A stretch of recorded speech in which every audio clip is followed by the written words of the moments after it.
In today's video, I'm going to teach you how to disconnect an Authenticator app from a user in Salesforce. This tutorial is incredibly useful for those who manage user accounts and want to ensure the correct authentication methods are in place. We'll guide you step by step to make this process smooth and straightforward, so let's jump right in. To get started, navigate to the Salesforce homepage. This is the central hub where you can access various settings and configurations to manage your Salesforce account. Once you are there, the next thing you need to do is click on the Quick Settings icon. This icon is easy to locate and provides a shortcut to many of the configurations you might frequently need to access. After you've opened the Quick Settings, look for the option labeled Open Advanced Setup. Clicking on this will lead you to a more detailed settings menu where you have access to a broader array of features and options within Salesforce's configuration.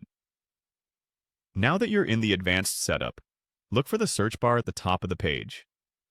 This search feature is particularly handy when you're navigating through the many options available. Type in Identity Verification into the search bar, which will take you directly to the relevant section without having to scroll through other unrelated settings. Once you've entered Identity Verification in the search, click on the Identity Verification option that appears. This section specifically focuses on the various verification methods you have configured for your Salesforce account.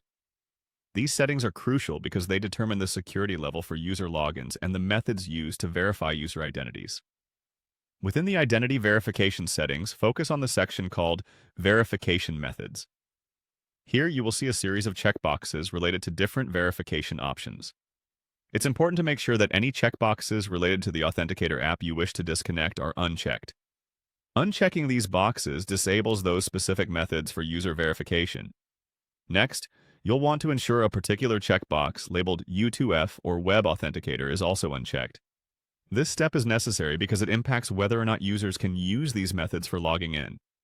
If left checked, it might unexpectedly re-enable a verification method you intended to disconnect. Finally, after ensuring that all relevant checkboxes are unchecked, click on the Save button. This action commits your changes, formally disconnecting the user's account from the unwanted Authenticator app. And there you have it.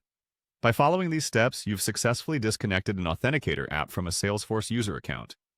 This procedure helps maintain the security integrity of your account while ensuring that you're in control over which verification methods are enabled for users. Thank you for watching and stay secure.